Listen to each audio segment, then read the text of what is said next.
Hello and welcome to The Thing About Golf, the podcast series from Golf Australia magazine that explores the many and varied reasons that people get hooked on this truly ludicrous game.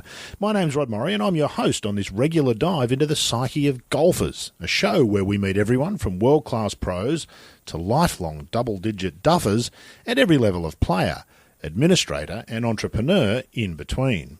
Today, we're going to meet a man who's spent the best part of 45 years adjudicating on animal scrapes and penalty drops.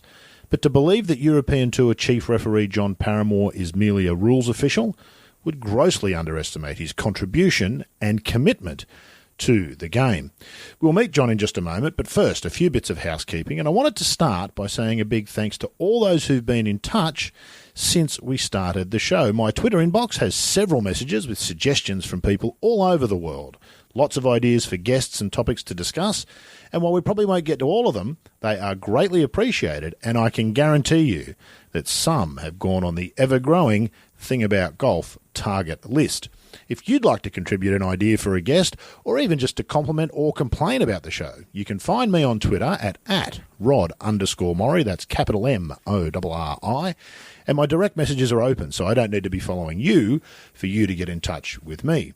The show also has its own handle at @ThingGolf, that's capital T-H-I-N-G, capital G-O-L-F. It's a good idea to follow that one, just to keep up with our latest episodes. You can, of course, email us, just golf@golfaustralia.com.au. The magazine's also on Facebook. Just search for Golf Australia Magazine, and that way you'll always have the latest info about what's going on at the mag, as well as what's in it, and what's going on with the podcast. Now, to make sure you never miss an episode of the show, just go to Apple Podcasts, Spotify or Google Podcasts and subscribe. From then on, you won't even have to do anything. The show will just magically turn up on your device whenever we release a new episode. There's direct links to all of those apps on the podcast webpage at golfaustralia.com.au. Just navigate there on your smartphone or tablet, click the link to your preferred podcast app, and you'll be good to go. Now, if you've done all that and you like what we do each couple of weeks, there are two ways that you can help us out. The best is to share the show with others. If you follow along on Twitter or Facebook, retweet or share whenever you see a new episode is out. The other way is to leave a review in Apple Podcasts or your preferred podcast listening app. Now, finally, if you're a new listener, welcome aboard, but don't forget to have a listen to the back catalogue. We're up to episode 13, but there's been some great stuff in the previous 12 shows, including the two Peters, Lonard and Senior, golf writer John Huggan, and not to blow our own trumpet, but an award-winning episode with Barnbougle Dunes owner Richard Sattler. You'll find all of those episodes at the podcast page at golfaustralia.com.au. Click the podcast tab, or you can make it easy for yourself and have a look in the show notes below. It's down there, along with all the other links that I've already mentioned. Okay, that's enough of the homework. Let's get on with today's episode, and what a pleasure it was to record this particular show. John Paramor might be the best-known rules official in the world. He's a regular sight to anybody who watches the European Tour and a guaranteed fixture at any significant men's golf tournament from the Masters to the Open and, of course, the Ryder Cup. But Paramor is much, much more than a rules expert. He's been part of the European Tour as we know it since it began life in the mid-1970s. He was barely out of school when the opportunity came up to work for what was at the time a fledgling organisation that would grow to become something beyond his and frankly everybody else's wildest dreams. A passionate lover of the game and an admirer of its very best exponents, Paramor has had a front row seat to some of the great moments in modern golf. From Seve to Tiger and Rory, backstopping and the Patrick Reed affair, nothing is off limits in this conversation, which I hope that you enjoy as much as I do. John Paramor, first things first, we always start by saying thank you for your time. It's terrific of you to sit and chat with us. My pleasure. Will you say that now? Let's see how you feel about it at the end. Just coming across here to the room, I mentioned to a few people I was going to chat to you, and we bumped into a few people. You're like the mayor of golf, John. There's nobody that seems to not know you. How long have you been at this? This is year 45. Wow. That's a long time to spend in any job. Yes, it is. It's sport, that must be almost unheard of. Well, if you find something that you like, you'll probably stay in it for a while. If you find something that you love, you'll stay in it for even longer. What do they say? It doesn't even feel like work. You've never worked a day in your life. What's your official title with the European Tour? My official title is Chief Referee. And what did you start as? I started as trainee rules official. Mm-hmm. And trainee was probably appropriate because in reality, the European tour when you started was really only just kicking off, wasn't it? What was the state of the tour at that time? It was just in its infancy. And there were very few players who used to play full-time tournament golf. We used to have a few visitors, actually from Australia and South Africa, who were full-time tournament players, but there were very few other players on the European tour where it was their sole income, just playing golf tournaments. That didn't really happen. Most of the guys had to have an alternative form of employment. So what year was that, 75? That would be in the end of the 70s. 75. So when did it become a reality that as a youngster you could think to yourself you could play golf for a living full-time? I think once we turned the decade and we got into the 80s, and there was a young dashing Spanish player who most people remember as Seve, who just started the explosion. Yeah. And from that point forward, the prize funds were going up fantastically quickly. We were getting more and more tournaments. We were filling the year. And it really was, it was an incredible place to be. I mean, I came in as a trainee rules official. 4 years later, I'm a tournament director and running my own tournaments. And, 4 years after that, I'm busy trying to get as many staff as I can to join the team so that we can take it further forward. Yeah. So exciting times in the 80s. Indeed, but growth like that brings challenges as well. What do you remember about some of the difficulties? Because, of course, that's what you want. You want the business to grow, but sometimes a business can grow too fast. Yes, it can. And certainly, I remember in the early days of the Madrid Open, it was at a beautiful club called Puerta de Hierro in Madrid. And a very, very well-known club for the upper levels of society in Madrid. And it was a royal club, obviously. And two marvellous golf courses there.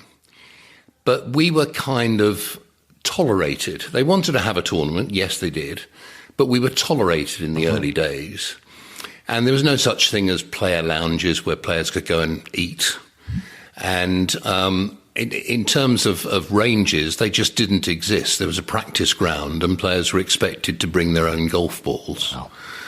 And I wasn't supplied with a buggy, so when I hired my car, having landed at the airport, that was my mode of transport to go to rulings. On the golf course? On the golf course. What sort of a car?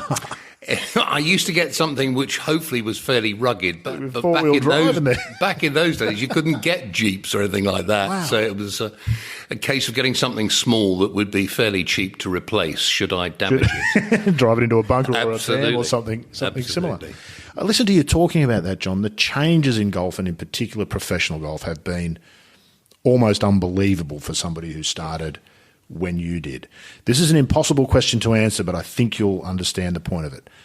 If back then, if you'd looked forward, could you have ever seen where we are here? You now travel around the globe probably a couple of times a year on average, I'm guessing, to all points of the compass. You're here in Australia this week. You were here at the President's Cup, I saw you, which is where we organised to do this interview. You were here for the PGA Championship.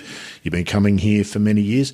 I can't imagine that any of that, if somebody had said to you then, this is where you'll be one day. Well, first of all, you'll still be here in 45 years. You couldn't have imagined that. Yes. This job. But that you'll be flying around the globe, that players will have their own planes, that the game would be where it is today. I imagine you would have thought, if someone said that, they were mad.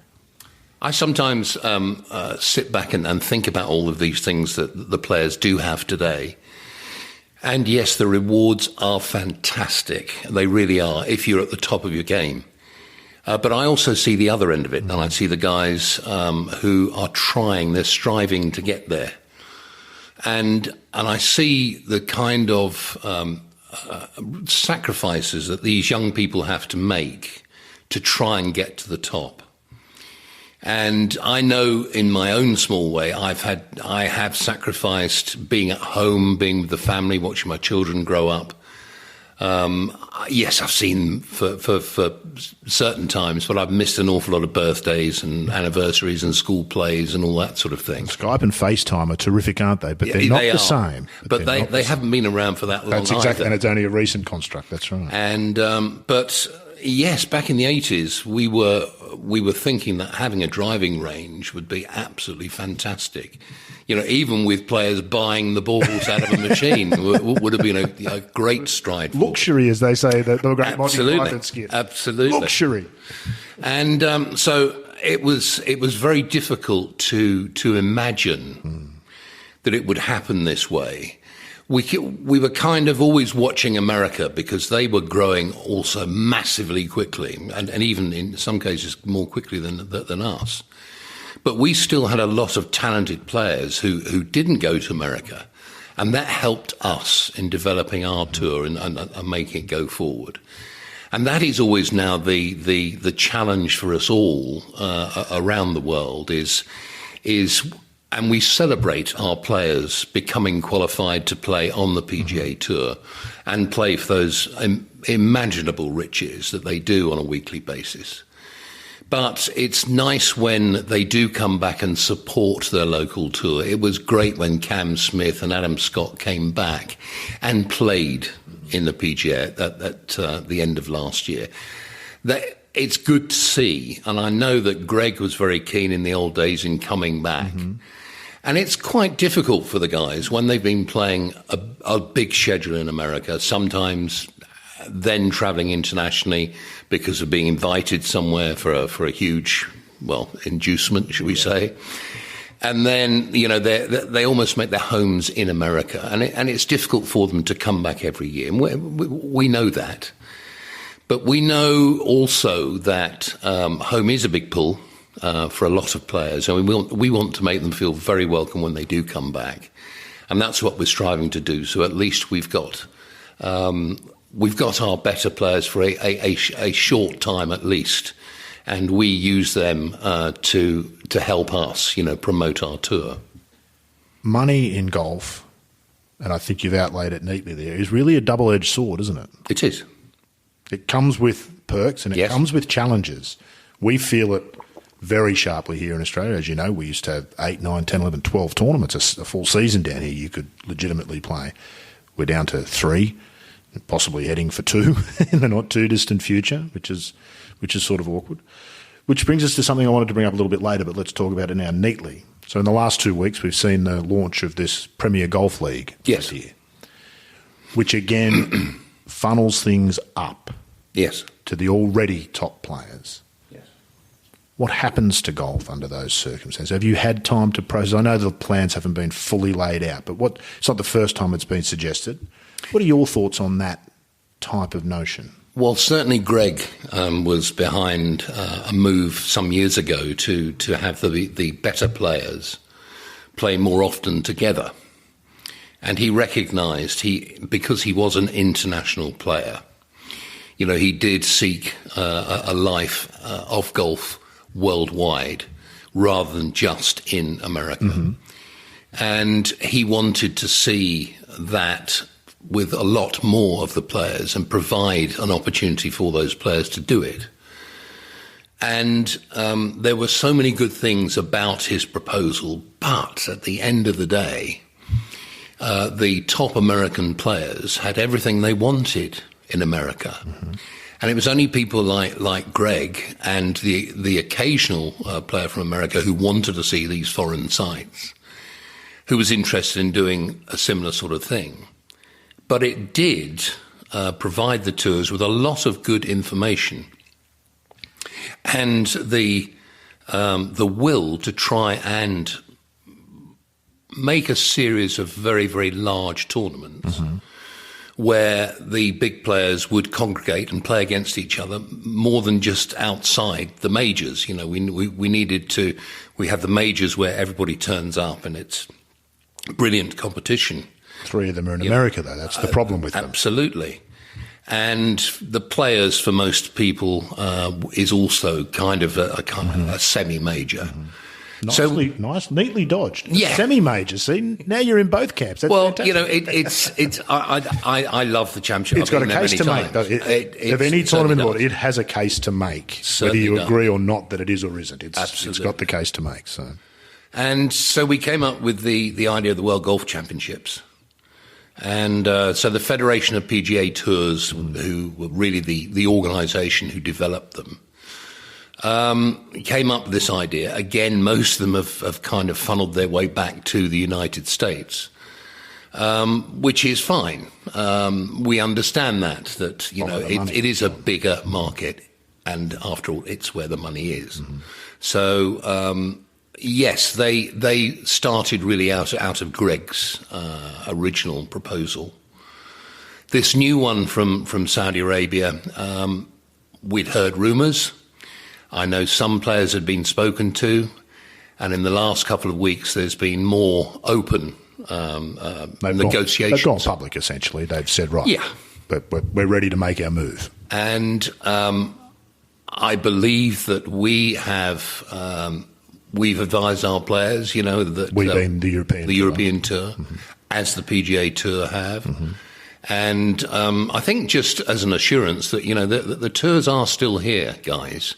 And, we are your organisations, and we will try and help you with everything we possibly can.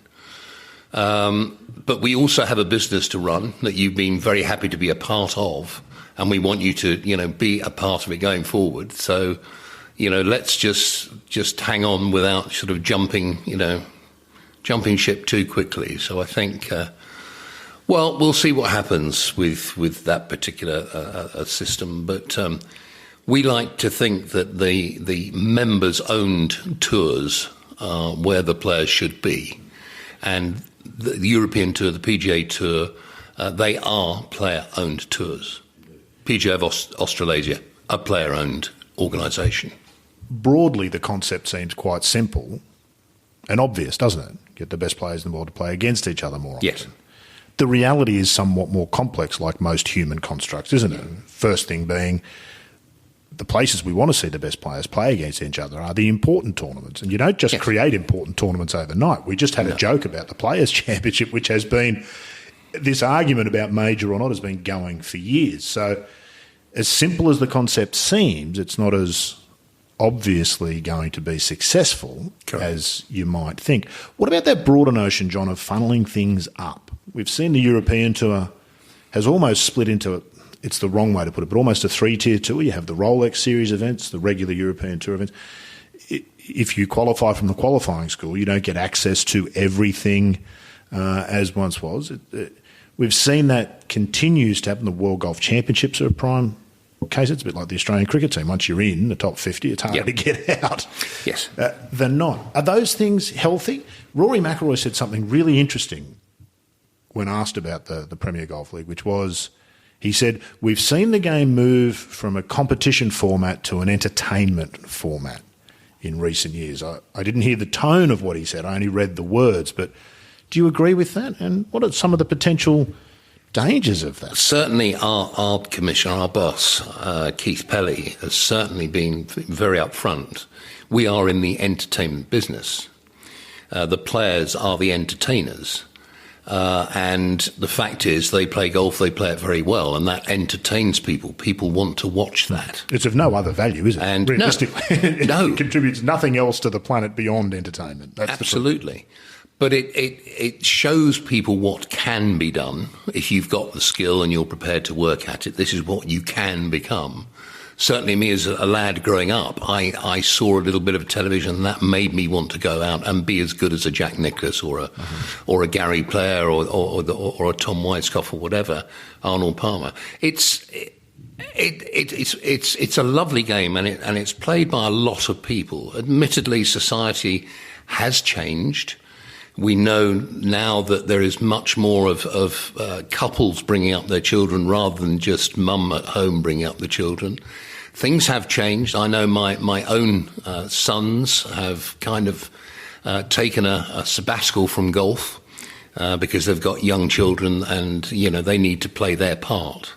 I was very lucky when I was growing up and my wife did most of my children's upbringing when I wasn't working for the tour, and it's kind of so society has changed. That has affected golf, but thankfully there are more spectators. There's more interest in the game now, and seeing golf played well is what people want. But it's very easy to talk about tournaments where there is just the cream playing. But somewhere along the line, you've got to create, well, where's the cream coming from? Where's the next cream? Because, funny enough, cream does go off after a period of time. It rises to the top, exactly right. Exactly. And then it sits in the sun, and before long, it's no longer edible. So that's the problem that we have to sort out. And the tours have been doing that successfully for a long time. And most people would say that they've done it fairly well. But it's so, yes, this is an interesting development that's come out of, I presume, for the main part, out of Saudi, out of the Middle East. A UK group and a UK, seems to be the... Yes. Seems to be the... And it's, I wish them well, but in many ways, the tours are here to support the players with what they want to do and where they want to go. They tried to poach you, John? They'd be looking for the best rules officials, wouldn't they, with all that money washing around? Sadly not. I'm old and broken.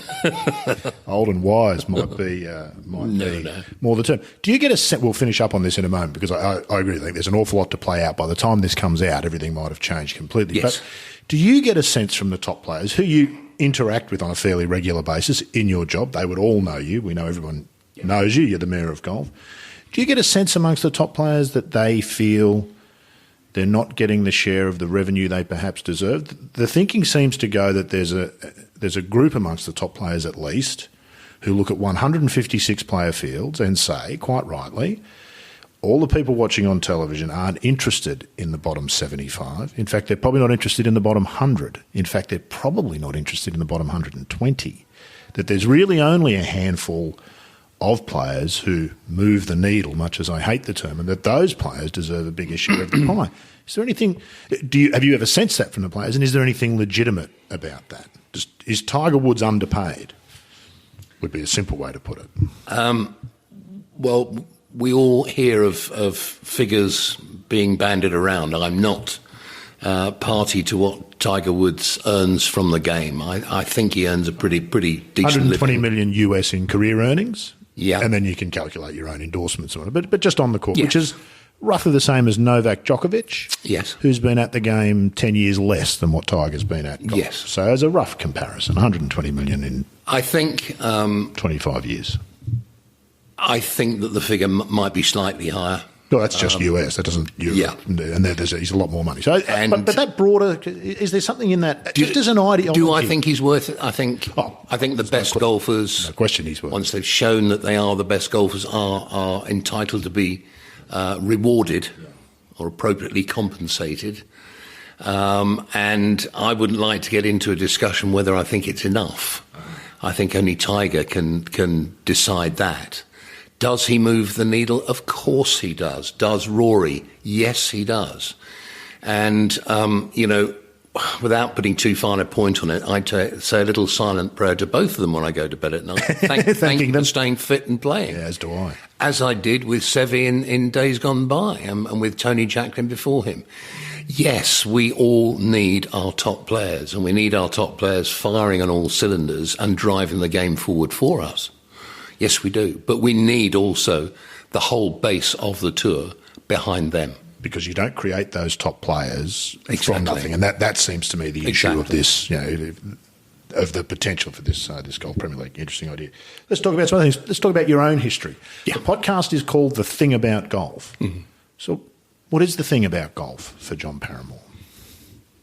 It's a game that you can play against someone else, and you can play it on your own and have just as much fun because you've got your biggest adversary, which is yourself, and the second adversary is the course you're playing on. And I used to love practicing.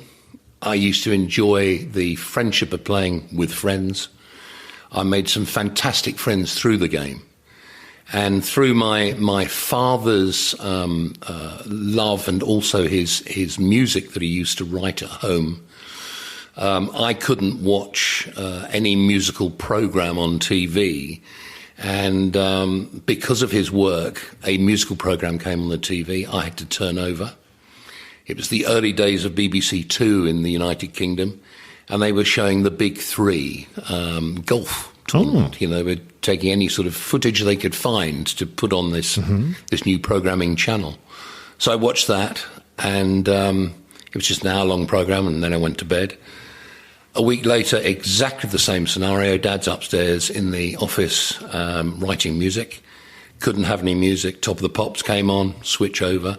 It's the Big Three again. So he couldn't have music on in the background, Exactly. interrupting him. So you had to change the channel to something that wasn't Absolutely. right. Absolutely. So what he was doing tuned me into a program which was golf. So in a funny way, your father introduced you to golf. He did. With absolutely no golf. Absolutely. So I went upstairs to Dad, and I was, 11 years of age at the time, and I was just starting to beat him at tennis. That was his only kind of sport that he would partake in. I said, Dad, can we take some golf lessons? And he said, yeah, why not? And he booked up the golf lessons, and that's how it started. It always astounds me, these extraordinary moments that change. Like here you are, 65 years later, still, golf is still the central part of your life. That could easily not have happened for you. Absolutely. I mean, people hear about the golfing bug. Well, I tell you, this bug bit me so hard. I wanted to play to start off with. I was never any good. I made county standard, a couple of county teams. Better than most of us, John. Trust me. No, it's just very, very ordinary golf. And I was kind of one handicap. And I'll show you some ordinary golf if you want to keep going down that line, yes. So that stimulated the urge to want to play it. I then went caddying for a year, and I realised I wanted to find out how good the players were, and I realised, good heavens, they're a lot better than I thought they were. Yeah. And so that, after a year, I realised that was not the future for me, and I was going to go into sound recording with the BBC, had all the forms and everything filled out. And then the chap I was caddying for was a man called Peter Butler, who was a former Ryder Cup player, tournament winner, and he was at the sunset of his career. And he said, look, he was also on the policy board of the European Tour. And he said, would you like an interview to try and become he knew I liked the rules as well. And he said, would you like to train as a rules official under George O'Grady and Tony Gray? And I thought about it for about a millisecond and said yes. If the choices are this or that, I'm Absolutely. all in on that. Did you know immediately? I think you get a sense sometimes, don't you? Even though you can't possibly know, but you get a sense sometimes that you found your place in the world. Did you feel that immediately? I did. Yeah. Dad was also one of these guys who said if you find something that you love and you can do that, it ceases to be a job, because he felt that with music. I felt that with golf. And I knew within a short space of time, even though it was a fairly stiff learning curve, I had to learn the business quickly. As I said, I had this morbid fascination for the rules, but, that did not make me anywhere near an expert. I'm still not, but, I wanted to try and be the best that I could. Dad also told me that's what I had to do. And so I've had a good go at it, and I've loved almost every single step of the way. Obviously, you have the occasional bad day, but it's, for the most part, I have had the best job in the world. Yeah. And if anybody wants to argue that, please, come on. Let's split it into two things, and we'll talk about both. Let's firstly talk about the rules of the game. Yeah. Golfers have the most bizarre relationship with the rules of the game. Yeah. We hate them. We're convinced we could make them simpler overnight, despite evidence to the contrary, where smart people like yourselves lock yourself in rooms for weeks and months on end to try and achieve these things, and it's never quite that simple. What do you think the role of the rules is? It almost feels to me like in the modern era, I know we've just changed the rules in 2019. In the modern era, we might need to move more that way, where we might actually almost end up with a set of recreational rules and a set of competition and professional tournament rules. Could you see that perhaps one day being the case? I think we've probably got that anyway. Certainly when I've played golf in the last few years, even though I haven't played too much, when I've played recreationally, I've noticed that most people have their own rules anyway. Very true. That's very true. The fascination for our game is that it's one of the few games where it is self-regulating. Mm-hmm. We all do our own rules, and we expect that everybody we're playing with knows the rules and plays to the rules and has the same high standards that you have yourself. That is why whenever, someone is exposed as someone who is, shall we say, well, some people say it's cheating. For the most part, it's people breaking the rules. Breaching, that's right. Breaching. Which is a difference. Yeah. And for the most part, you have to have a complicated rule book to make sure that you cover everything, to make sure that people are playing fairly. Well, it's a complex game, isn't it? So yes, the it is. is. You can lose the central piece of equipment at any given time. You can. Which is not true in any other game that I can think of. But it is, and the fascinating thing about it, it is all based on common sense. But we all know that that's not all too common. No, that's exactly right. And, but it is a self-regulating game, and therefore you need a complicated set of rules and regulations to look after it, to make sure that, people are kept on the straight and narrow. So there are two things at play there. One is, particularly at the higher levels of the game, the responsibility of the players to know the rules, to know that they're playing by them. And then two is the integrity of the players. Absolutely. And this is where things get a little bit stickier, obviously. And I guess we can't avoid it. The elephant in the room is the Patrick Reed incident from the Hero World Challenge in the Bahamas. Yes. Without wanting to put you on the spot or get you in trouble, did you have any thoughts about that? A lot of high-profile people have had their say, and we know what the ruling was. Did you have a take on that? I think you're retiring soon, aren't you? You can spill all the beans you like. Yes, I'll wait for the 2 years. No. It's an awkward situation, isn't it? It is, but what he did was he breached a rule. And professional golfers, I've talked about the high standard that we have with our own recreational golf even. Mm-hmm. We expect people to do the right thing. Saturday comp is a sacred. Well, if you multiply that by X times X times X, that's the professional golfer. He expects there to be a level of integrity that is beyond reproach. Reproach, that's right. And what Patrick didn't look good. And if he says he didn't do it deliberately, then that should be the end of it, because that's where the integrity comes in. You can't prove any other. You can't. The only person who knows whether he did it deliberately is Patrick himself. And if he says he didn't do it, well, that's kind of the way it is. Unless there's extreme evidence, and believe me, I've been involved in a lot of these cases. And for the most part, I can report that there are very few people who do not have this game in very high esteem, hold it high. So the willful cheats are very few, more or less, very few, or very, very clever. Uh-huh. I am sure that with the levels of prize funds at stake, I'm sure that there might be one or two who are maybe getting away with things. I would like to think there isn't. And certainly, if we hear rumours or any sort of situation, we will try and find out exactly what happened. Just players talk, don't they? It's like any office. There's chatter about. There's the boardroom meeting where everybody's on record, and then there's what people talk about around there. And you would be privy to a lot of that chatter, yes. I imagine. But we do have to base our stuff on facts. Of course.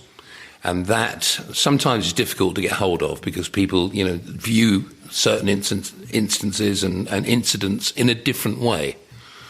And so it's getting to the bottom of the business that we have to do, and sometimes that's quite difficult.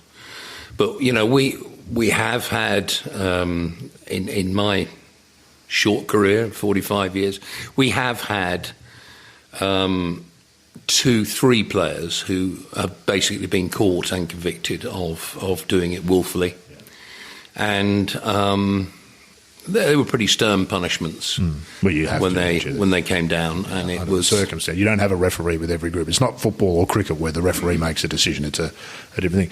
In those cases, for the most part, do you think most of those people are serial offenders or have made a poor decision under pressure, which is then going to be with them for the rest of their life? Because you can imagine that certainly not for Tiger Woods or Rory McIlroy, there's no real pressures in terms of money. They're playing to win. But as we're going to come back to it, as you mentioned at the start, the other side of golf is an awful lot of pressure, and players can be under almost incalculable amounts of pressure, yes, financial and emotional. You can see how it'd be possible for somebody to make a very poor decision, one-off, under those circumstances. Yes. It's normally the players that end up with the sternest penalties are normally the ones who do have a little bit of history, and it's not the first time. So serial. But there was one player, and to give you an idea, his father was a renowned sportsman, world-renowned sportsman in different sports. One of them was golf. But there were a couple of other sports, and he was huge in his home country. So this is his son who comes out, and he's a fabulous player. You know, he's actually swings it much better than his dad ever did, and looked as if he was on the right course. But whatever happened somewhere along the way, you know, the putting didn't quite work, didn't hold enough putts, and then we get to a situation where he's at the qualifying school, and the qualifier is concluded, and we get a call about 3 or 4 days later from a chap who had played with this fellow and said, look, I've just seen the results posted in the magazine, and this guy did not go round in 72. He was 74 in the second round. And said, well, hang on a minute, we'll go and get the scorecards. So went and got the scorecards, and the scorecards were duly signed by the person who was on the phone, and the player who had purportedly taken 72, 74. And this guy went through every whole score, and on the 2 holes where it was different, the figures were smudged. And it looked as if they'd been changed from a 6 to a 5, both of them. We had the card forensically examined. Wow. One of our chaps, his sister is a fairly high police officer, fairly high ranking, and she was able to have it forensically examined, and they said these numbers on balance look as if they have been changed. And they told us what they thought the figures were originally, even though they couldn't do it, you know, absolutely 100%. Might not stand up in court, but it was compelling enough for the European. It was certainly compelling enough for our committee to make that decision. And I have no doubt that it was the pressure that son felt with the father's accomplishments, that he felt he was being, you know, a letdown to the family name, and was only trying to get to the qualifying school. Yeah. And he was still arguing, say he never changed the card, for weeks, months afterwards. And I think that he'd actually convinced himself that he hadn't. Wow. But the guy that he played with, and it is unusual that someone does have it absolutely nailed on, but he did, and he said this is what he scored. So I'm afraid, you know, we had to dole out a fairly stiff penalty to him. Yeah. There's a personal tragedy going on there, isn't there, clearly, particularly if he can't. Yeah. That sounds like he couldn't face up to it. You know, that's nothing to be celebrated. No. And I feel desperately sorry for him, even though he's done something which I abhor. You know, he's tried to bend the rules for his benefit, which is clearly wrong. You know, people all over the place who are listening to this are madly on their computers trying to find the accomplished sportsman in multiple sports, including golf. So I won't ask you to give the name up, but when we turn the mics off, that might be a little treat just for me. Let's leave that behind. It's an unfortunate but distasteful side of golf. For the most part, I think, most players try to live by that creed of Bobby Jones of you might as well congratulate a man for not robbing a bank. Because ultimately, certainly in amateur golf, recreational golf, the only person you ever cheat is yourself. Exactly, yes. Because the winnings are a ball or a $30 voucher. They're nothing of any value. And that's been to the good of golf, I think, the rules of amateur status and not being able to win large sums of money. That would taint things beyond. Players themselves and personalities you must have dealt with, and I know there's some famous cases, but I want to talk about just more generally dealing with players in situations that are of great import to them, obviously, and they find themselves in a situation where they want a ruling to go a certain way and they think they've got a case and you have to say no. I can't imagine that's easy, because I would imagine that for the most part you like the players and get on well with them. Yes, I don't get into a close friendship with any player because that would be wrong. But I hold them in high esteem for one thing. I really do admire them for the job that they do. But sometimes in terms of rules issues, sometimes they get a little bit confused with how the rule should be, or at least in this their role in it. This rule would be much better if, in fact, I was allowed to move that ball. Yeah. And, you can always argue a pretty good case for your own ball, but it's... yes, I've had a lot of those, and all I try to do is do my best for the player. If there is a way that I can find to give him what he wants, or at least get partially there, then I will give it to him. Do the players know that about you, do you think? Do the players feel like they get a fair shake from you, which I would think is important in your life? I think for the most part they do. Which doesn't mean they always agree with you. At the time, certainly they might not. I remember there was recently, and I will say it was J.B. Holmes, because I thought it was quite funny. And, we were in a gorse bush at St Andrews. It's a course I know reasonably well. Yes. And it's a spot I know quite well, with my sort of left to right shot. I've been in that bush many times. But he was trying to persuade me that he could play this stroke from the position in the gorse bush and he could hit the TV tower. And I looked at it and I thought, well, there's no possible way he can actually get the club head onto it, because there was a route immediately and directly behind the ball.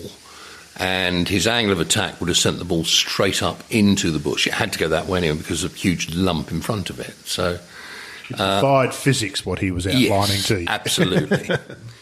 And so I said, well, I'm sorry, but, I can't see any way that I can give you relief because it's not a reasonable stroke.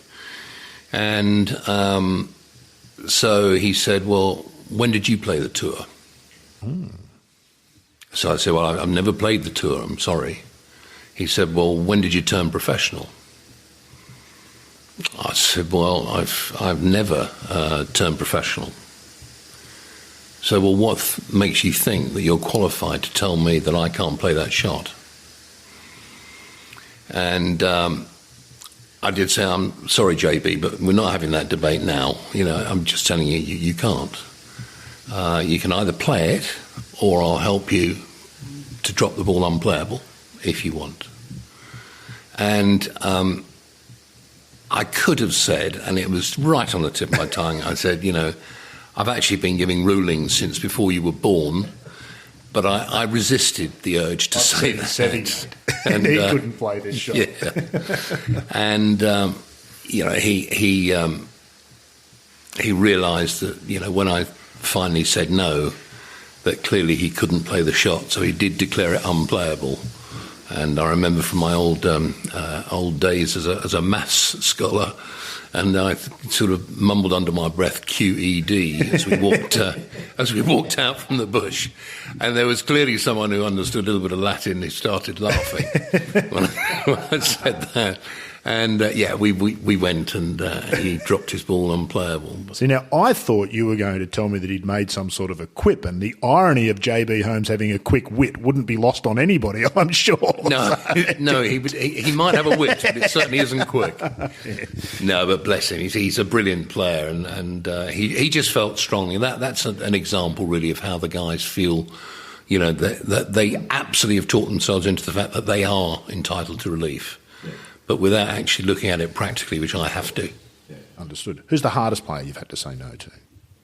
Either because they have a death stare that's genuinely terrifying, or because they're so charismatic that you want to go with them.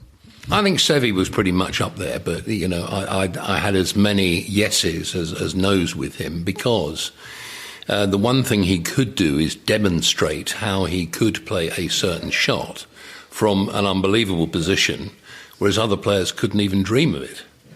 And I knew that he could play the shot, because I'd seen him play some incredible, you know, shots off his knees, backwards, back of the club. Importantly, all the other players know that too. So you can't say, Paramor, what are you doing? Because you can just say, it was Seve. Yeah. Fair enough, then he probably could have done it. Absolutely. Indeed. You've had a front row seat.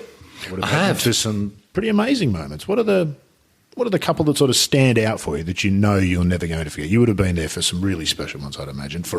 I think Ryder Cups, you know, that's the absolute icing on the cake for all of us professional referees, because it's the ultimate competition.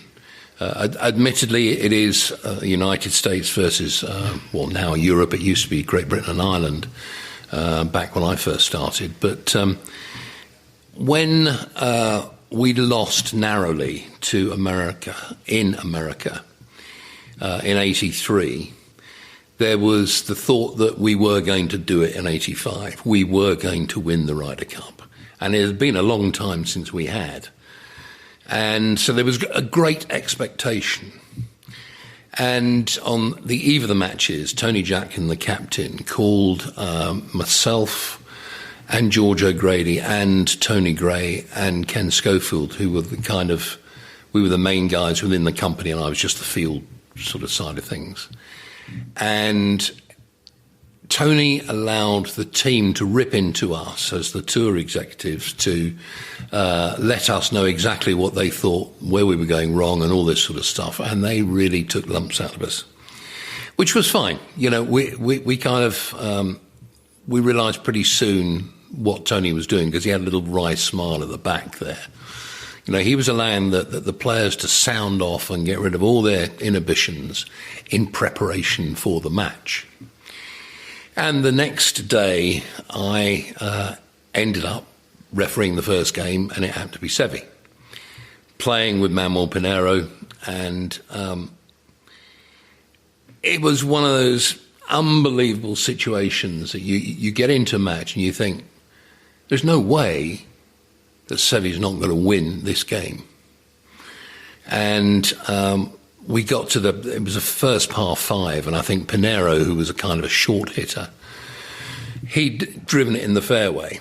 And I could speak a little bit of Spanish in those days, certainly understand a lot more. And I listened to this conversation that Seve was having with Pinheiro, and it was foursomes.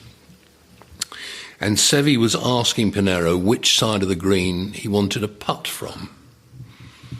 And this was a pretty lengthy par 5 in those days. And Seve was saying, well, you know, I can either, and explaining in Spanish, I can either cut the 3-wood into the right-hand side and give you a sort of right-to-left putt, or I'll draw it and put it to the back left and I'll give you the other putt. You know, what sort of putt do you want? Do you want the left to right, the right to left? And even Pinheiro, I mean, his mouth started to open. I could see his lips move. I don't think any sound came out, you know, but couldn't believe the confidence of the man. Especially in the circumstance. Oh, absolutely. Everything to lose. Oh, yeah. And you know, there were thousands of people there. And, you know, Seve duly obliged, knocked it up on the green. And then we came to the 10th hole, famous 10th at the Belfry, which is a drivable par 4 over water. And I think the Europeans were either 1 or 2 up. And Seve came marching up onto the 10th tee. He wanted to be first out there. And we had the tees in a position, well, all week, where, you know, if you wanted to have a go, you could have a go. But not like today when the guys are knocking irons on there. And Seve just went straight for the head cover, off, pulled the 3-wood, and actually, no, I think he'd drive in the morning. In the afternoon, I think he hit the 3-wood. We hit the driver over the green, just over the back of the green. Yeah, I've seen the shot on YouTube. Unbelievable shot. And it was just so much positivity about the man. The positive energy and the this winner's instinct you could just feel just emanating from the man. Charisma. Yeah. And have you felt that from? I feel like two different players could hit the same shot, and one would be you couldn't take your eyes off them, and the other would be, well, they're a golf pro. You expect that they'd hit that shot. Today you'd get that with Rory and Tiger. A few years ago you got it from Greg Norman. In 1992, Nick Faldo. Just get anywhere near Nick Faldo. Wow. What is it, John? They're all hitting the same shots in some way. I think they get so much in charge of the game. They're playing it to such a high level that it's totally instinctive. They know, and it's just, I don't know, you can feel that energy. And my God, I've been lucky enough to see that. I'd never really got to that close to Nicholas when he was at the absolute pinnacle of his career, or Palmer. I have seen them play, obviously, and I'm very lucky to have seen them play as well. But no, I suppose my first real superstar was Seve.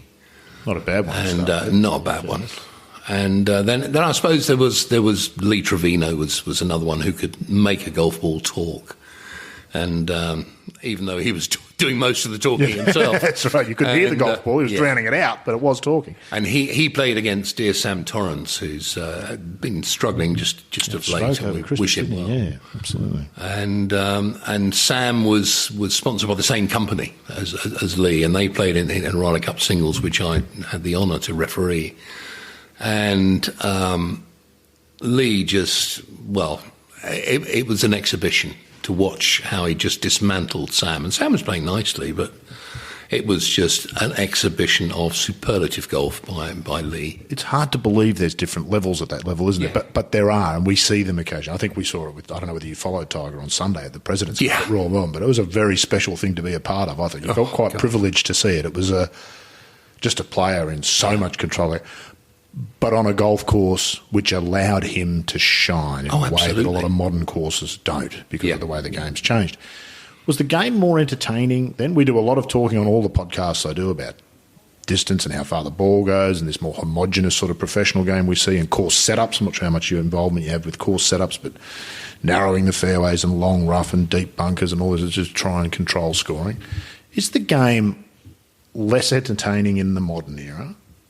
Or perhaps the right question is, was it more entertaining when Seve and Greg and Nick played? Or is there a natural old man bias that we have? Because like the hill... It was better in my day. It looked like a steep hill when you were 8 years old and you go back now and you're looking for it and all you can see is this tiny incline. Is that what's at play? Or I often feel like... I don't feel the game's got more entertaining. And that doesn't mean the players aren't as good. No, I totally understand. But I don't understand it. And I think there's a few things in play here. I think, yes, we have, and we have the ability now with equipment the way that it is, and with the knowledge and know-how, we can set up golf courses so they are uber tough. Mm-hmm. Where the recreational player doesn't understand. Oh, they would have no idea. A 10 marker couldn't shoot 130 on a lot of tournaments. We'll give you 8 hours to get round here because you'll need it. That's right. But, Rory said something. He occasionally comes out with some interesting quotes, and he did say that we needed to be sterner with our setup. And it was interesting because we looked at the scoring averages on the PGA Tour and ourselves. And in fact, we was just slightly, we were less under par than America. But a few of our tournament directors have taken that to heart. And there was a lot of talk about Dubai just recently. And, did it make for more entertainment? It kind of was different. I mean, I've always believed that the The vast majority of the public want to see birdies because they can, relate to the fact that they can't do that very often. Yeah, of course. And they want to see birdies. We can all take 6 out of the rough. I do frequently. Prove it to you right now. Yes. We'll go out there right now. I can take 6 from the green side rough if you want me to. Absolutely right. And so, yes, we have to kind of find that balance between allowing the players to show their talents and encouraging them to do so, and providing a test for the guys at the very top of the game.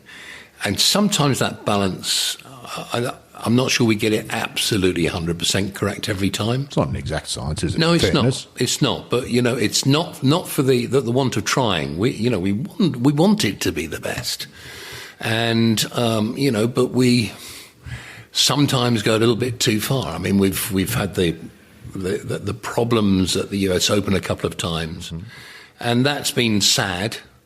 But weather, which we have no control over, sometimes can make us look very, very silly when golf administrators. And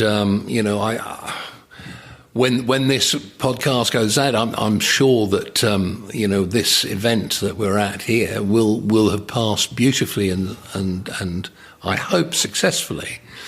But we know that we have a green out there that with this particular wind already the ball will move. It's Monday of tournament week at Monday 13th Beach, by the way. And we're saying, 13th Beach. There's already a concern that you're across. Yes. Interesting. And, we're going to have to ask our super we need to back off on that one. Okay. Otherwise, we'll be stopping play, and then that will be my decision. I will not be popular. No, and I will give it to you with both barrels. Yes. How the hell can they do this for 45 years and not understand how to get it right? We'll come back to some of that sort of stuff there. The simple question is, does the ball go too far? And what impact does that have on the game? I don't think it really does. I don't think anybody's given up the game, claiming it's too easy. We all actually want to hit the ball further. For my own part, I've always felt that if we think that certain players are getting more advantage than others, then let's bring in a tour specification for a golf ball. Is that feasible? I think that is feasible. It would. The manufacturers would try and tell you no, they couldn't do it. Politically difficult, wouldn't it? They could do it because I think it would give them another market. But I do too. I think they would actually benefit. I don't understand why they resist it, but it would be making another ball and a different type of speed off the club face.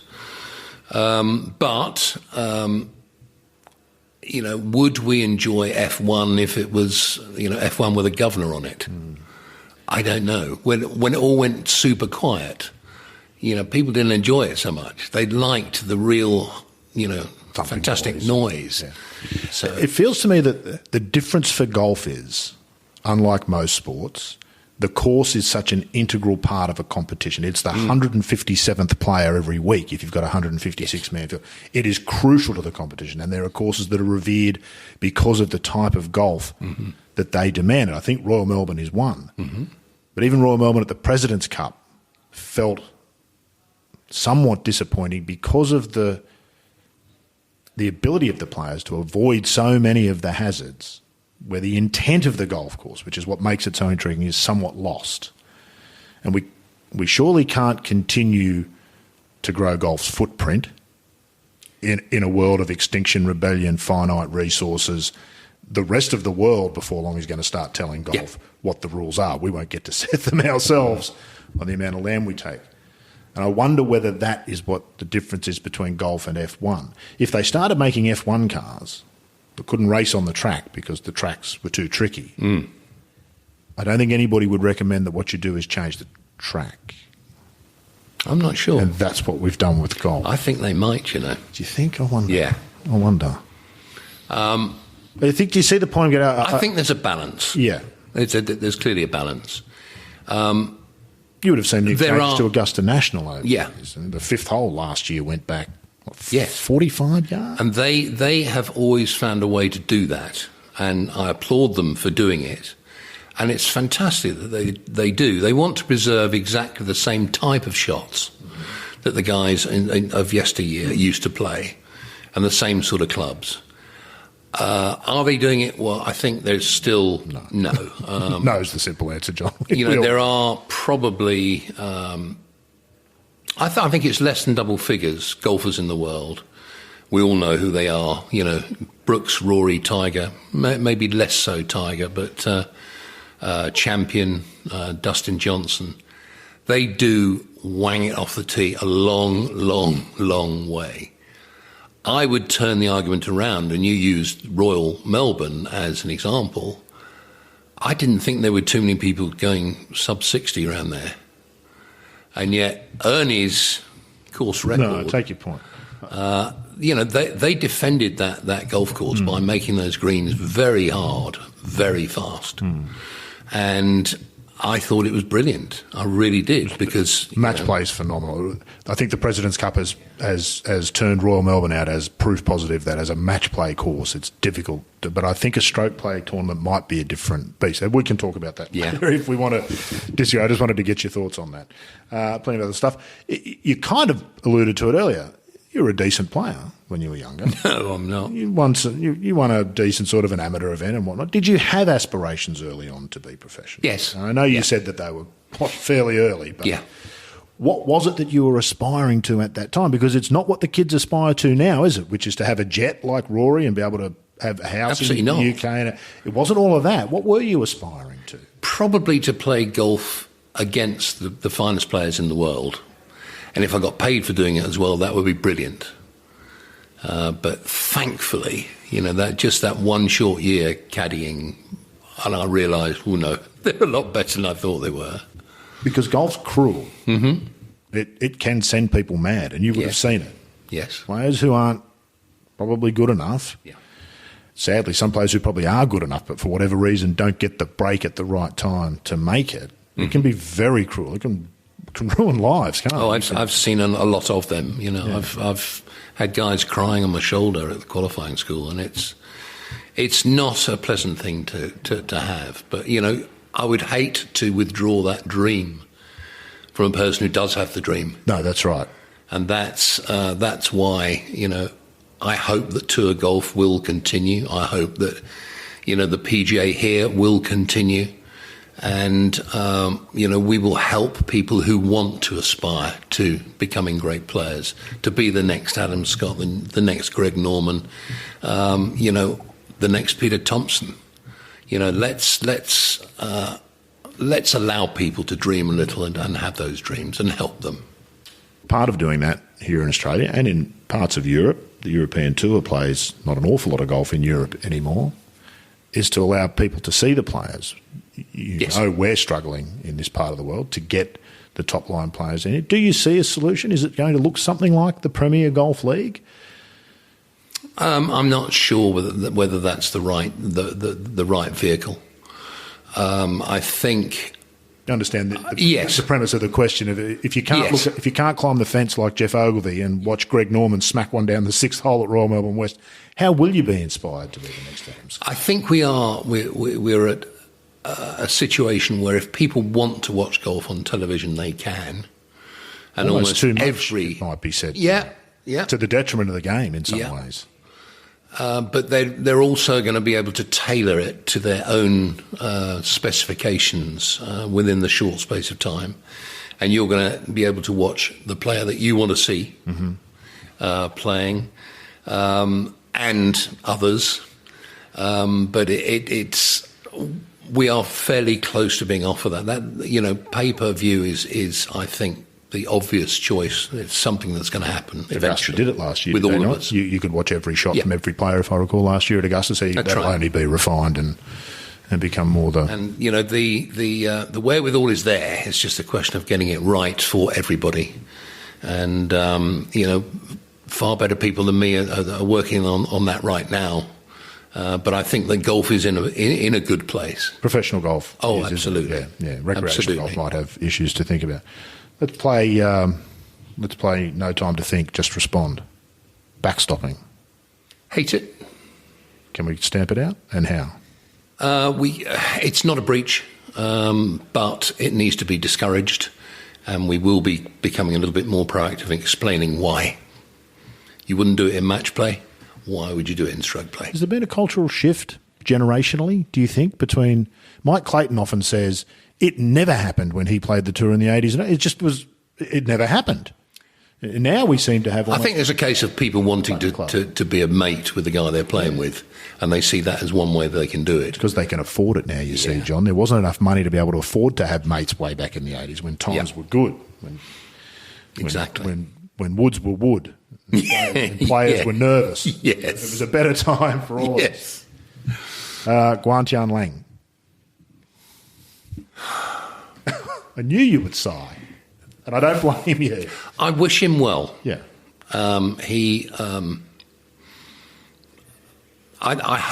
hope that he does make it with whatever he wants to do in golf. If he's still in golf, great. If he's turned pro and wants to become a touring pro, I hope he does. But if he wants to throw it all in and do something else, well, I do wish him well. And I hold nothing against him. He was a charming young man, extremely polite, and as I say, extraordinarily talented too. Yes, to be said at the age was of talented. For those who aren't aware, it was you that pinged him 2 shots at the Masters. Thanks for telling me. I was trying to keep that quiet. Well, I'm sure. Yes. I'm sure it's an uncomfortable memory. I've read the story about just how hard you tried not to penalise him, but ultimately you were left with no choice, and it was an unfortunate incident that you hope some good comes from. Which leads naturally to the next one: slow play. Yeah. That's been probably my number one subject for the best part of my employment with the European Tour. It's something... All 45 years? Virtually, It's not a new thing. No, I've been trying to work on moving players around the golf course. Admittedly, when I first started, we had fields of 132. Then that was built up to 144, which is still a workable number of players. I think this is coming back to your point about the ball. Should the ball be reined back? Players need a bit more room, a bit more real estate to play golf now. And that relates in terms of time and their starting intervals. We actually do need 11 minutes now for 3 balls for the men. The odd 3-shot hole wouldn't hurt either, would it? Every par 5, you've got to wait for the green to clear. That's right, but then you'll always have that small group of players who'll get it into or will wait anyway. Yeah. The recreational players, we love to do it. Oh, yeah, we always lean on your 3-wood from 280, Absolutely. waiting for the green to clear before you top it. Yeah. Exactly. But no, it's 45 years, you haven't got an answer yet. You're unlikely to come up with one during the course of this podcast. I don't think we're ever going to get to play a lot quicker, but we're working on things that. And it's subjective too, isn't it? Your fast is my slow. Exactly. So there's elements of that exactly as well. But the one thing we all do, and I think we should always bear this in mind, if we start in a competition and the group in front holds us up on the second shot to the first, the one thing we all do, some of us won't admit it, but we do. We slow down because we don't want it to happen on the second. And if it happens on the second, we'll slow down some more. And by this time, we're now holding up the group behind us. And they do the same thing. And eventually, we've all slowed down. And that's the problem. Pace car. If we are going to, we need to sell it to everybody and get in everybody's mind, this is what we're trying to do, guys. You need to try and support us. I'm not 100% sure this is true. I've researched and I think it is. It seems to be the case in the Nordic countries that when you sign up to a golf club to go, one of the things you have to do is some lessons with the professional, but also you learn about things like etiquette and keeping the game moving. Yes. Given that we know some of the slow players are from those Nordic countries, yes. but more broadly speaking, could we as a golf culture learn from that? In Australia, if you want to play golf, you just turn up to the local course, you pay your money, and out you go. Nobody asks if you know anything about the game, and if you don't, you're not going to be quick. Do we educate golfers at the start enough? You could always argue that, no, that's not the case. We ought to do more. I mean, I know how much we're doing for the professionals, and they should know it anyway. But we try our hardest to remind them of how they can improve themselves and speed up a little. And that's, I think we all could throughout the game. The irony, of course, for professionals is every time it happens where one of them finds themselves first out and plays the game in 3 hours, they shoot 65. Yes. And the next week they go out and take 6 hours and shoot 71, and they won every single time it happens. Yes. So it's quite bizarre. Lexi Thompson and the ANA. What was your take on that? You mean the ruling at the ANA, the 4 shots? The 4 shots. It was the right ruling. The officials got slayed publicly. Yeah, they did. Unfairly, of course, but yeah, it was one of those things. It has led to a number of improvements and things that we do. As a matter of course, we now do watch all broadcast television. Someone is chosen each week to do that, or 2-3 people actually, because you couldn't do it all in one go. You couldn't possibly concentrate for that. And we're now doing it. The rules have also been changed, so they're much less stringent. They'd already been changed, hadn't they? Had it happened the year before, she would have been removed. That's from correct. The course. She would have been disqualified. DQ. But following her incident, we formed a little subcommittee, and with the rules bodies, or they formed it, and we were part of it. And it was a case of, we removed those extra penalty strokes as well, because they were extra penalty strokes. She only got 2, and then it was 2 for a scorecard. That's right. And I think that's what the tour commissioners, my boss and the bosses of the other 2, the ladies' tour and the PGA tour, they felt that the extra 2 just, took it over the edge and made it not a valid penalty. As an official, I'm not sure whether you watched that live, but that surely must be the nightmare scenario on live international television, Sunday of a major, into the back 9 to take the leader and ping them with 4 shots. Do we need to be a little kinder to our rules officials? That's not good news for her to receive, but that must be awful news to give.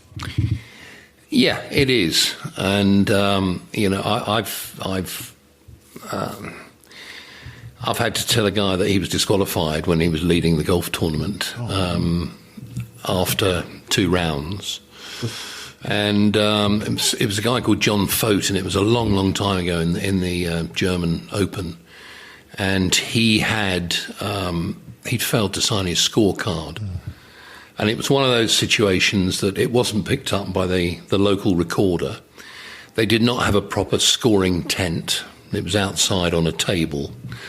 And just a sort of flimsy rope, a bit of string round this table. So the player came in and kind of checked his scorecard, failed to sign it, handed it in, and then was mobbed by the throng of spectators because he was the big invited American star. And I wasn't that enamoured with the arrangements for the scorecard, so I just thought, I'll just check through. And I went through all the scorecards, and I came to the winner. And we'd got a bang-on cut, too. We'd got 65 on the number. Well, there's a beautiful symmetry that only a few of you would understand. I would think, you're closing your eyes now. I can see you just going over in your mind. You know what's happening, don't you? Right. You understand this perfectly. So I see that his scorecard is not signed, so the first thing is I have to get hold of him and say, John, I'm terribly sorry, but there's your scorecard. It hasn't been signed. I'm afraid the penalty is disqualification. And he understood. He said a few words, which in Anglo-Saxon... which I'm sure you understood. Yes, I did understand very well. And yes, I realised what I had to do. And then it was a case of trying to find the 10 people who had left the golf club thinking they'd missed the cut to give them the good news that suddenly they were back in. And only one player didn't, and he had actually gone home, and I couldn't contact him. And I think it was a Frankfurt flight, so it was quite easy to get most people back. Yeah. And we, as I say, it was kind of pre-mobile phones, so it was. We put out a message at the airport, and that got 6 of them back. And message at the airport. Now there are people listening to this who honestly have never understood a world pre-mobile phone or internet. That is true. Absolutely. That's how long we've been at this. Absolutely. Some people who don't know what a landline is. Yes. True. I've had a young say, what's a landline? It's a phone you used to have in there. Does professional golf have too much influence on the rules of the game?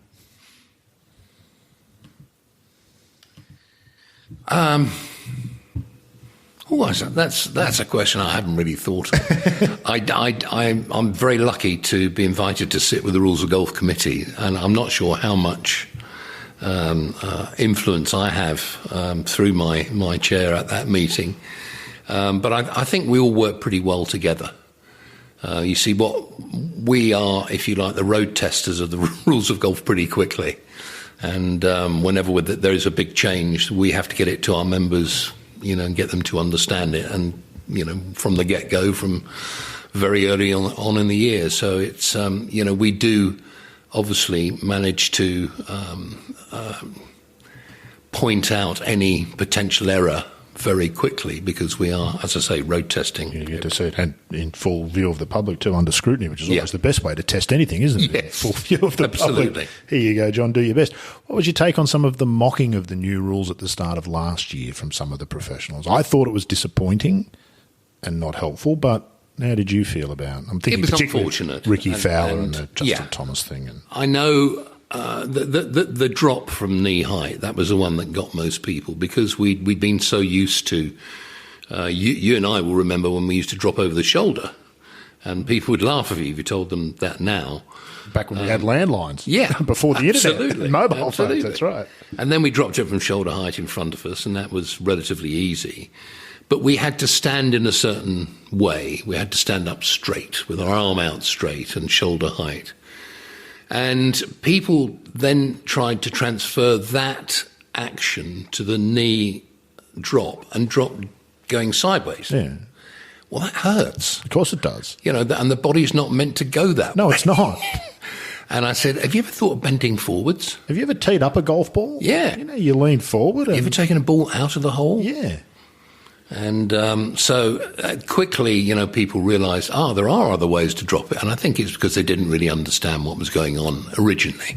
Is there a healthy relationship between players and the rules officials, do you think? I sense that golfers, we're very quick to point out things that we don't like about the rules. Yes.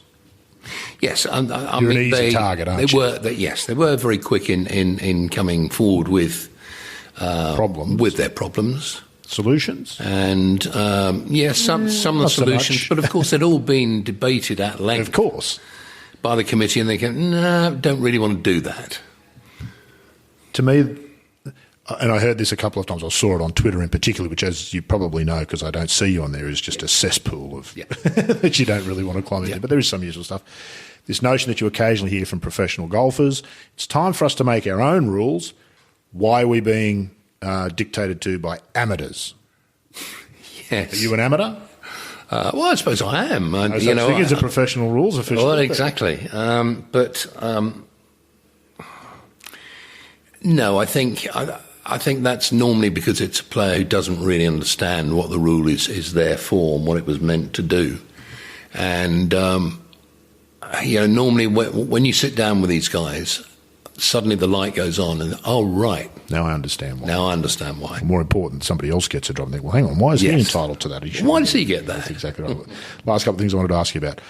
I'm going to guess it would have been one of the most heartbreaking rulings you've ever made was Ian Woosnam at the Open in 2002. One too many clubs in the bag, and it was you that he had to come and ask, what's the penalty? Yes. And he's... you would have grown up with him almost professionally, I imagine. I mean, he almost holed him one at the first. Yeah. He made it two. But it was one of these really weird situations where the referees at the Open, and some of my colleagues do it. So we have 8 or 10 of the professional referees joining with the RNA committees who do that for the love of the game. And a couple of those chaps, as was required or requested within the advice to officials, is you should check with the players whether they've got the requisite number of clubs. And in some cases, the answer coming back from the player was not very polite. What's that to do with you, professional golfer? Who do you think I am? Do you think I am? Yeah, that sort of stuff, which is no good. Doesn't help anybody, does it? And no. So the chairman of the day said, we are not going to ask any player to count his clubs before he goes. This week, please. Good Lord. Okay, fine. And then the second part of the perfect storm was that Raw Lytham starts with a par 3.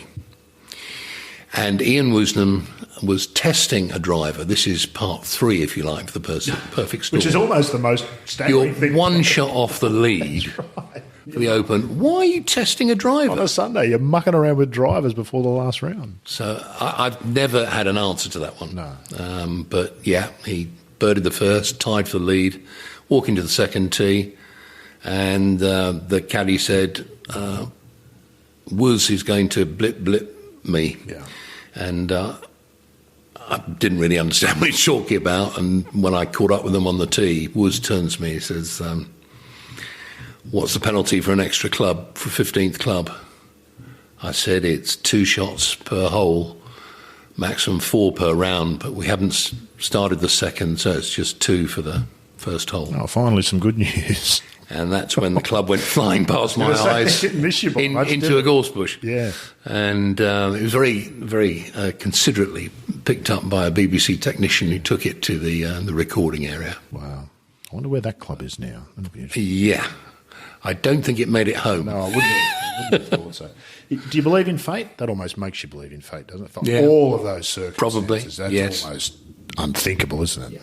Yeah. There's almost not another open venue where you don't take one of the woods out, where you're at that end of the bag at least. Exactly. Poor old Woozy. He was a player in his day too, wasn't he? He was a player of all sorts. At both ends of the spectrum. Beautifully put. Last thing I want to ask you about. This tournament here, the Vic Open, men and women together, and we've seen it blossom since 2012. Yes. What's your take on that? What's the future of that? I know that we've got another similar event now on the European Tour this year in combination with the Ladies European Tour. There was that really interesting test last year with the Jordan Mixed Open, the Senior Tour, the LET and the Challenge Tour.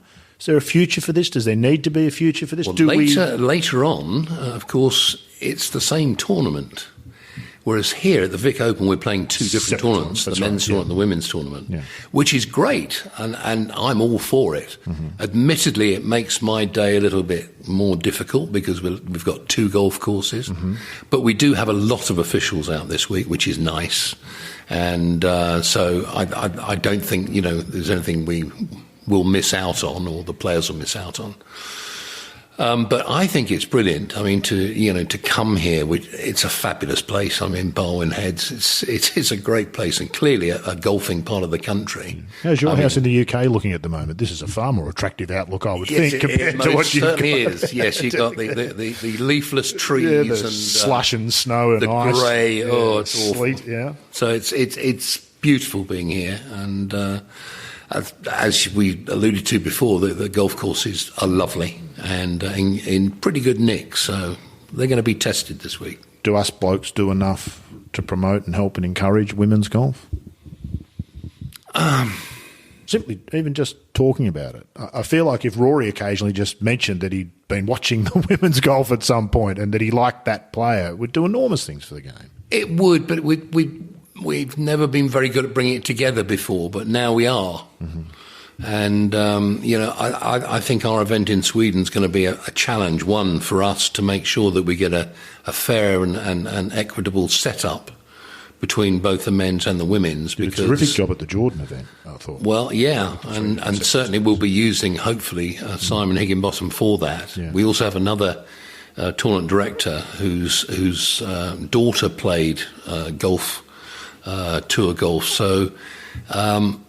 we're going to use those guys and their experience to help us, and obviously the officials from the LET, and it needs to be a pretty good equal test. Of course, because if it's not, then obviously we get all the heat, and that's going to be no good because we never want to be the story. And it also doesn't do anything for the game. So even if you don't get it quite right year one, it's important that people are patient. I think. Mm-hmm.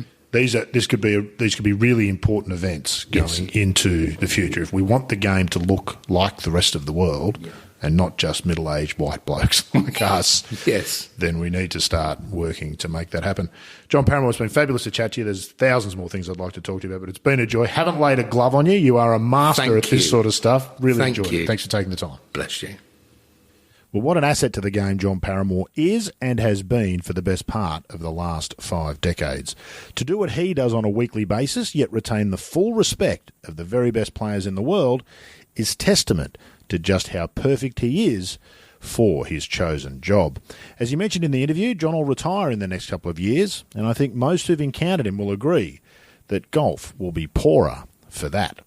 Well, that's it for episode 13, but I hope you can come back in 2 weeks for episode 14, when we'll meet one of the game's most intelligent players, who also happens to be a brilliant writer and an outspoken advocate for more respect for women in the game. That's England's Meg McLaren, next time on The Thing About Golf.